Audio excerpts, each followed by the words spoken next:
नमस्कार मैत्रिणींनो, स्वागत आहे तुमचे रेणूच्या व्लॉगमध्ये। आज आपण बनवणार आहोत साधी सोपी अशी अख्खा मसूर आमटी।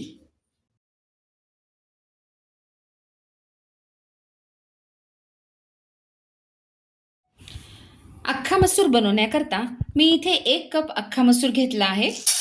हा आता मी कुकरच्या भांड्यात घालतीये आणि ह्याला जे पावडर असती, हे केमिकल असतात, हे चांगलं आपण धुवून घ्यायचा। हा 2-3 वेळा पाण्याने चांगलं स्वच्छ धुवून घ्यायचं आपण।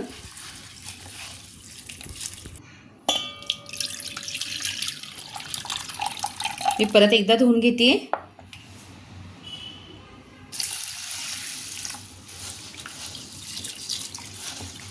ही अख्खा मसूरची आमटी जर घरामध्ये काही बनवायला आपल्याकडे भाजी नसेल त्यावेळेस आपण हा बेत करू शकतो। संध्याकाळच्या वेळेला अख्खा मसूर आणि भाकरी किंवा भात ही आमटी खूप छान लागती। हा मी छान धुवून घेतलाय। मी आता शिजत घालण्याकरता ह्यामध्ये पाणी घालतीये। 1 ग्लास असं 1.5 ग्लास पाणी घालतीये मी ह्याच्यामध्ये। मी 1 टोमॅटो घेतलाय बारीक चिरून, तो आता त्यामध्ये ॲड करतीये। आता मी हा कुकरमध्ये लावून ह्याच्या 2 शिट्ट्या करून घेणार आहे कुकरच्या। हे बघा, कुकरमधून मी काढला अख्खा मसूर, छान शिजलाय तो। आपण त्याला आता छान घोटून घेऊया रवीनी, ह्या अशा पद्धतीने। थोडंसं मी त्यामध्ये मीठ घालते चवीनुसार। छान हटून घ्यायचंय ते, असं एकत्र करून घ्यायचे आपल्याला।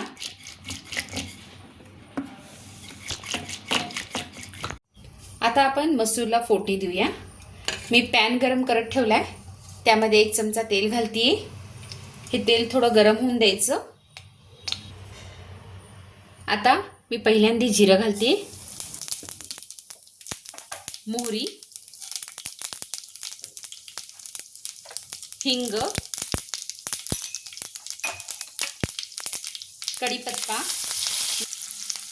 लसूण, हळद,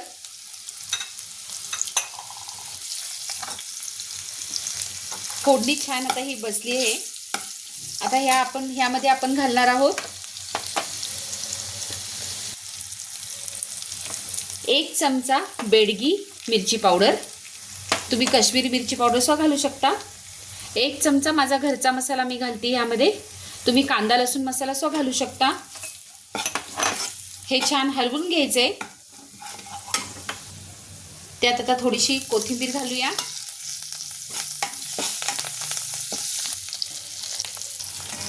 आता मी अख्खा मसूर घालते त्यामध्ये, छान मिक्स करून घ्यायचे। हे